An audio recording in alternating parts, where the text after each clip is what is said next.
Assalamualaikum warahmatullahi wabarakatuh.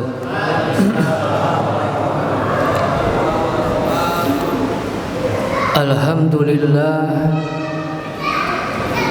alhamdulillahilladzi anzala al-Qur'an hudan linnas wa bayyinatin minal huda wal furqan. Wassalatu wassalamu ala sayyidil mursalin nabiyina Muhammadin sallallahu alaihi wasallam wa ala alihi wa ashabihi al-mujahidin tahirin, amma ba'du.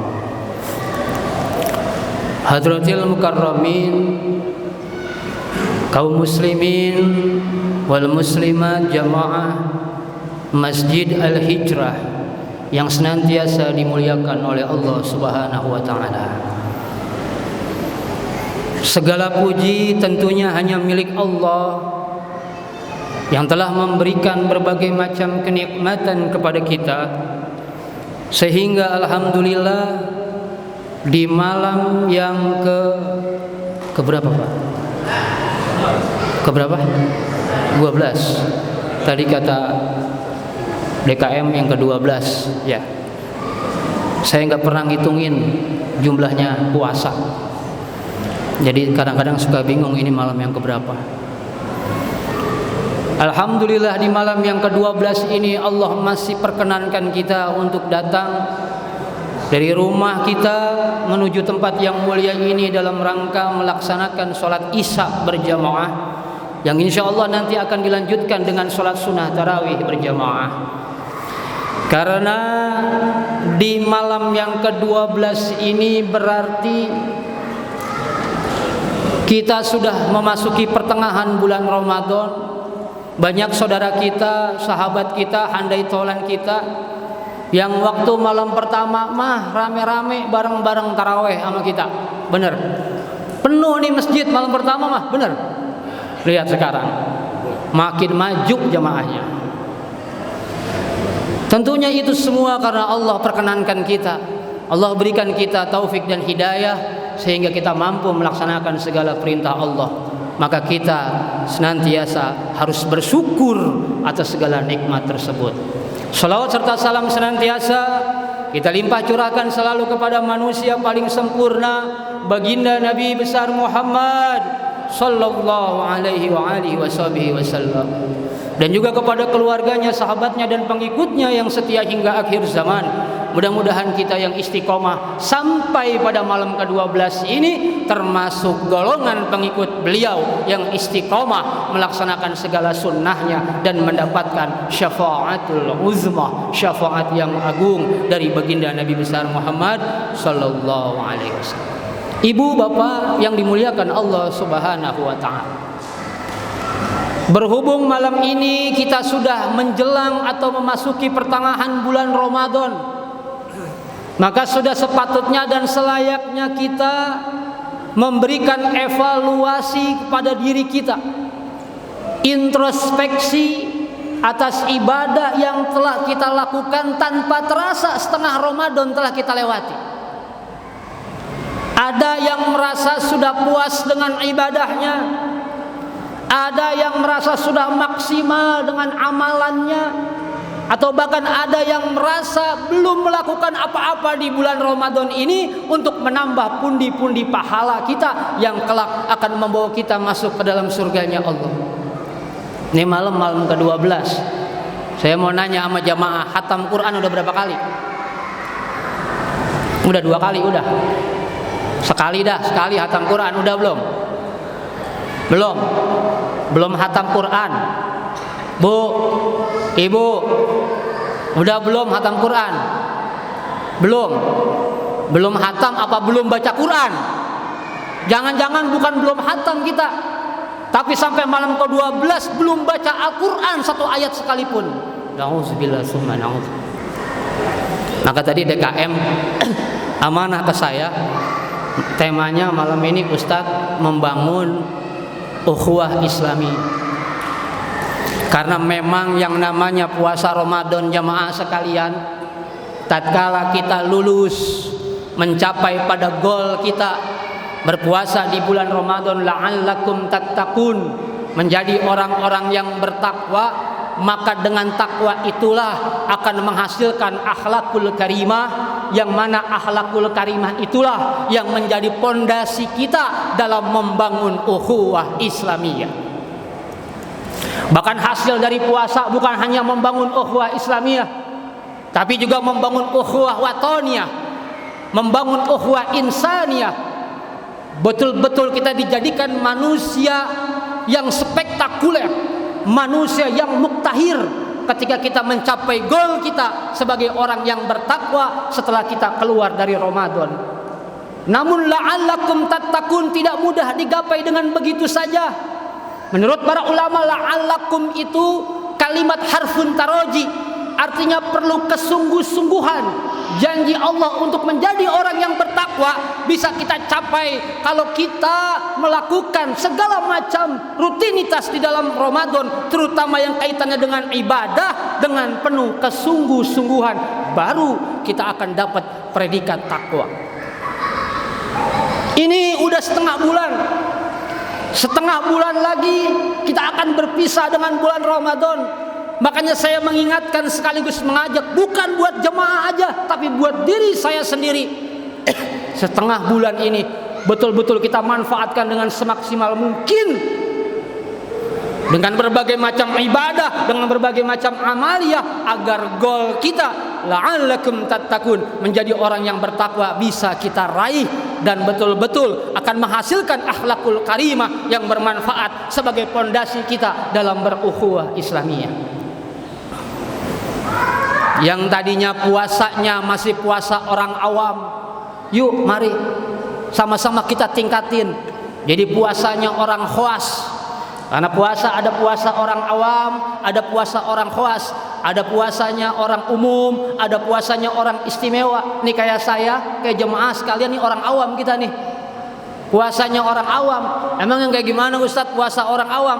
Puasanya orang awam cuma tahu perkara-perkara yang membatalkan puasa, tapi dia nggak tahu perkara-perkara yang membatalkan pahala puasa. Mulai kita renungi, mulai kita jalani dengan ilmu yang kita miliki. Bukan hanya kita mengetahui segala sesuatu yang membatalkan puasa, tapi kita betul-betul cermati, betul-betul kita pahami, kita laksanakan perkara-perkara yang membatalkan pahala puasa. Kita mau orang awam puasa sama puasa, ngomongin orang mah jalan terus. Puasa sama puasa, ngegosip mah masih jalan terus.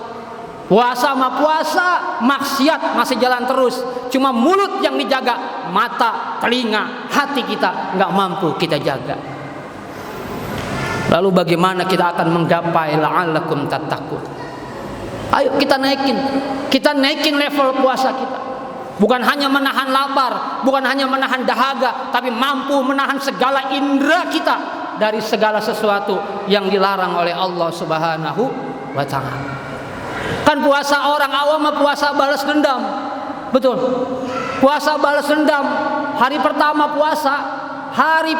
puasa nih ibu-ibu jam 8 pagi udah nyari timun suri. Jam 8 pagi udah nyari timun suri, kan jauh itu ke maghrib. Ya Ustadz, kalau nggak jam 8 nyari timun suri, ntar kita nggak kebagian sama timun suri. Emang kalau kita buka puasa nggak pakai timun suri mati apa? Jam 8 nyari timun suri, jam 9 nyari kolang-kaling, jam 10 nyari ubi. Ntar jam 4 sore udah muter tuh Pak, muter nyari takjil. Segala apa aja dibeli. Jam 5 di meja makan penuh. Ada goreng tempe, goreng tahu, goreng singkong, goreng bakyak juga ada. Ada dodol, ondol-ondol, cimol, cendol. Habis maghrib terbeol-beol. Ada itu semua. Wow. Jam 5 udah standby, setengah 6 udah standby di depan meja. Kalau orang khawas puasa nungguin azan maghrib, yang dipegang apa? Al-Quran, yang dipegang tasbih. Nah, kalau kita puasa orang awam jam setengah 6 nungguin azan maghrib, yang dipegang apa? Remote TV. Anaknya sama emaknya berebut itu. Kata anaknya, "Ma, MNC Ma, MNC mah cepet ajannya." Cetekin nama mamanya MNC. Oh, iklan. Lama MNC mah. SCTP kata mamanya. Nih SCTP nih. Diganti SCTP. Ternyata ustadz lagi ceramah. Kata anaknya, "Makan tuh, buka." Ceramah mulu kapan ajannya. Datang bapaknya. Kata bapaknya, "RCTI." Nih RCTI mah nih. Pas banget kebetulan RCTI pas ajan. Tuh kan bener kata bapak, RCTI dioper ke SCTP udah ajan juga, dioper ke MNC udah ajan juga. Emang keluarga PA itu yang namanya ajan di TV, satu ajan semua. Baru mulai ajan, Allah, belum akbar, belum akbar, cendol habis semangkuk. Bocah doa mau buka puasa aja udah kayak kesurupan. Allah langsung ditenggak. Selesai ajan, la ilaha illallah. Dijawab sama ibunya. Ya. Hari pertama, puasa lagi semangat, tarawih juga penuh. Segala macam makanan hidangan disediakan, nyari timun suri segala macam. Masuk aja pertengahan puasa. Bukan timun suri lagi yang dicari. Kalau pertengahan puasa timun suri juga udah pada sakit Pak, udah pada diperban pakai lakban. Apa yang dicari? Baju buat lebaran. Pergi ke mall, mulai pertengahan puasa masjid sepi, mall jadi rame. Kenapa? Pada belanja buat lebaran. Masuk 10 hari terakhir, bukan pakaian yang dicari. Apa? Ibu-ibu biasanya kalau 10 hari terakhir Ramadan yang dipikirin adalah kue. Bikin kue, nyari kue, ya segala macam itu dibikin. Apalagi orang Bekasi mah macam-macam, ada rengginang, kadang-kadang kelapa akarnya dicabutin itu, ya, biji ketapang. Kalau di kampung saya itu Pak, dodol, segala macam ada. Tuh biji ketapang tuh yang keras banget itu. Ya Allah, saya pernah itu Pak lebaran makan biji ketapang sampai sakit gigi saya. Dipersiapin kue untuk menyambut Hari Raya Idul Fitri, tapi tidak pernah mempersiapkan bagaimana setelah kita keluar Ramadan, mampukah kita mencapai titel orang-orang yang bertakwa. Ini ada tulisannya 15 menit. Jadi langsung to the point saya. Mumpung masih setengah bulan lagi menuju perpisahan kita dengan Ramadan, maka ada 3 amalan yang harus kita maksimalkan. Yang pertama apa? Yang pertama sholat. Sholat jangan sampai ditinggalkan. Apalagi yang wajib, yang sunnah kalau perlu kita tambah. Kenapa? Karena di bulan Ramadan ini nilai-nilai ibadah kita berlipat ganda. Sholat akan mendekatkan kita menjadi orang yang bertakwa. Sholat akan menyebabkan kita mencapai sebuah hubungan baik dalam berukhuwah. Bukan hanya ukhuwah Islamiyah, tapi juga ukhuwah watoniyah dan insaniyah. Inna sholata tanha anil fahsai wal munkar. Sesungguhnya sholat mencegah perbuatan keji dan mungkar. Ustadz, geningan itu banyak orang sholatnya rajin tapi maksiat jalan terus. Ustadz, geningan itu banyak orang sholatnya tidak pernah ketinggalan tapi korupsi jalan terus. Ustadz, itu banyak orang yang sholatnya nggak pernah lupa tapi dia selalu berbuat zolim kepada orang lain. Ketahuilah jemaah, orang-orang yang seperti itu bukan orang-orang yang aqimis sholat. Karena aqimis sholat maknanya adalah mendirikan sholat, bukan cuma melaksanakan sholat, tapi sholat didirikan. Ketika kita sudah mendirikan sholat, bukan hanya pada saat ritual ibadah kita, tapi di luar sholat, di dalam kehidupan sehari-hari, nilai-nilai sholat kita pakai dalam bergaul dan bermasyarakat. Dia belum mampu menanamkan nilai-nilai sholat di dalam dirinya. Coba, apa nilai-nilai sholat? Terutama di bulan Ramadan ini banyak nilai-nilai sholat, banyak makna daripada sholat yang bisa kita ambil, kita jadikan pelajaran sehingga kita pakai dalam kehidupan sehari-hari. Yang pertama, orang sholat itu mengajarkan kepada kita bahwasanya jadi orang harus mampu menjaga lisannya. Wa hafizi lisan, mampu menjaga lisan. Saya mau tanya sama bapak-bapak, sama ibu-ibu, kalau kita sholat kita boleh nggak bersuara? Boleh nggak Pak bersuara? Boleh nggak bersuara? Boleh. Orang sholat boleh bersuara. Orang sholat kalau nggak bersuara repot Pak. Lah kalau sholat maghrib nggak bersuara, ya baca niat, harusnya baca usolli fardhul maghribi. Lantaran dia nggak bersuara, ngedaham doang.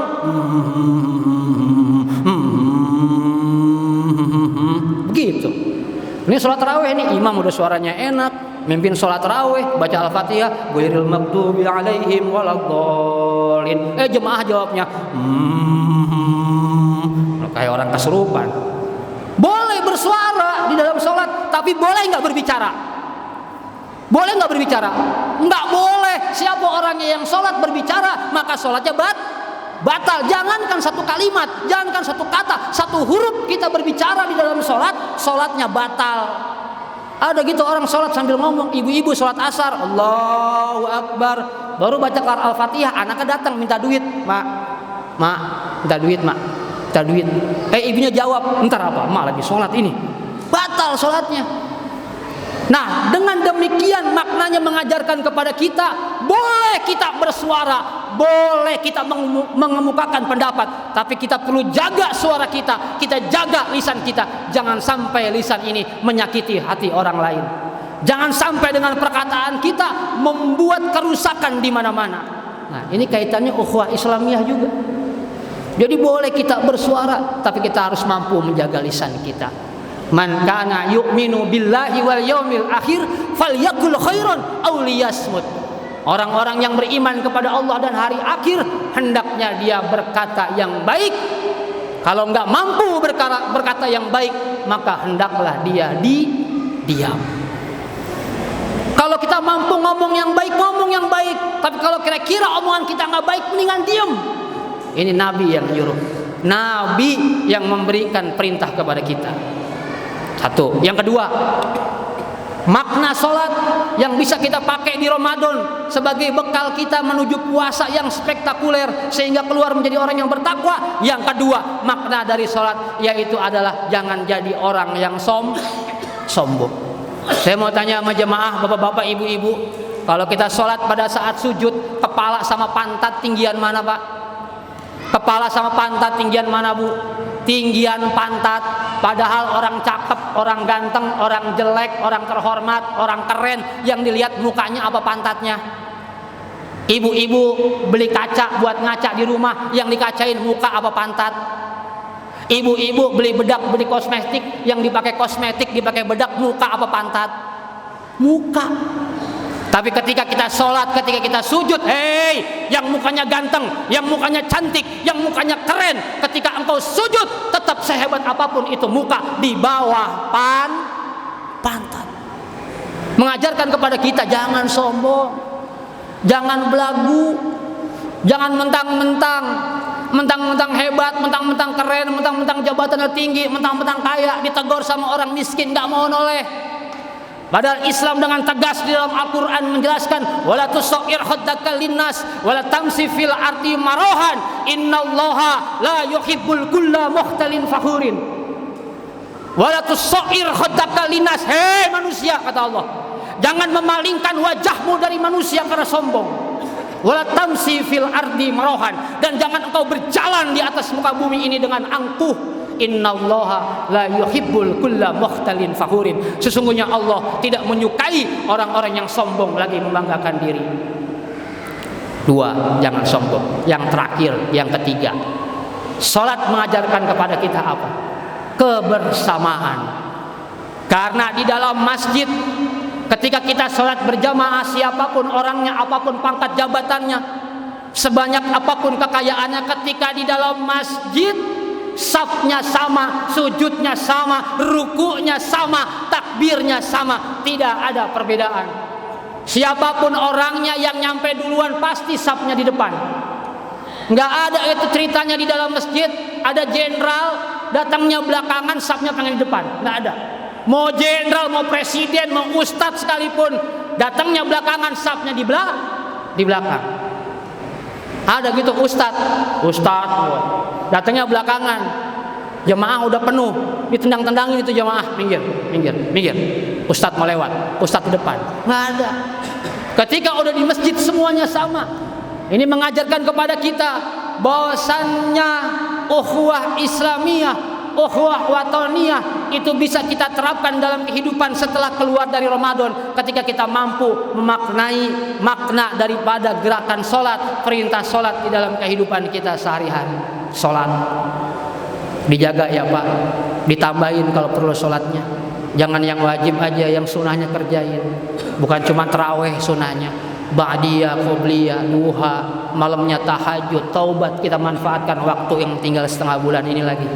Yang kedua, membaca Al-Quran. Ini bulan diturunkannya Al-Quran, maka kita harus dekat dengan Al-Quran. Kita baca Al-Quran agar Al-Quran itu menjadi cahaya buat kita, cahaya buat keluarga kita, cahaya buat kehidupan kita. Al-Quran menjadi penolong kita. Al-Quran akan menjadi saksi nanti di hadapan Allah Subhanahu wa Ta'ala. Kalau kita termasuk orang-orang yang memuliakan Quran, nawiru buyutakum wa kuburakum bi tilawatil Quran. Terangi rumah-rumah kalian, terangi kuburan kalian dengan bacaan-bacaan Al-Quran. Maksudnya orang yang membaca Al-Quran, orang yang rajin menghatamkan Al-Quran, nanti di dalam kuburnya akan mendapatkan cahaya yang terang benderang. Dan yang ketiga, yang terakhir adalah sedekah. Banyakin sedekah di bulan Ramadan ini, karena Nabi Muhammad SAW pernah ditanya oleh sahabat, ai sedekati afdol, wahai Rasulullah, sedekah apa yang lebih afdol, kapan sedekah yang paling utama? Rasulullah menjawab, sedekatu fi Ramadan, yaitu sedekah di dalam bulan Ramadan. Sedekah yang paling utama. Kalau di luar Ramadan kita diganti dengan 10.000, kalau di luar Ramadan kita diganti dengan 1.000, kalau di luar Ramadan kita diganti dengan 5.000. Di dalam Ramadan itu semua akan dilipat gandakan menjadi berpuluh-puluh kali lipat, berpuluh-puluh ribu, yang nanti hasilnya akan kita tuai pada saat di hari kiamat di hadapan Allah Subhanahu wa Ta'ala. Mudah-mudahan dengan sisa waktu Ramadan ini betul-betul kita mampu memanfaatkan dengan semaksimal mungkin, dengan ibadah kita yang makin giat, dengan bacaan Al-Quran kita yang semakin banyak, dengan sedekah kita juga yang semakin banyak, sehingga betul-betul ketika kita keluar dari Ramadan sesuai dengan goalnya, la'alakum tattaqun, menjadi orang-orang yang bertakwa. Mohon maaf apabila selama ini perkataan ucapan saya kurang berkenan di hati jamaah sekalian. Mudah-mudahan kita semua diberkahi oleh Allah Subhanahu wa Ta'ala. Terima kasih, sekian dari saya. Wal afu minkum, wassalamualaikum warahmatullahi wabarakatuh.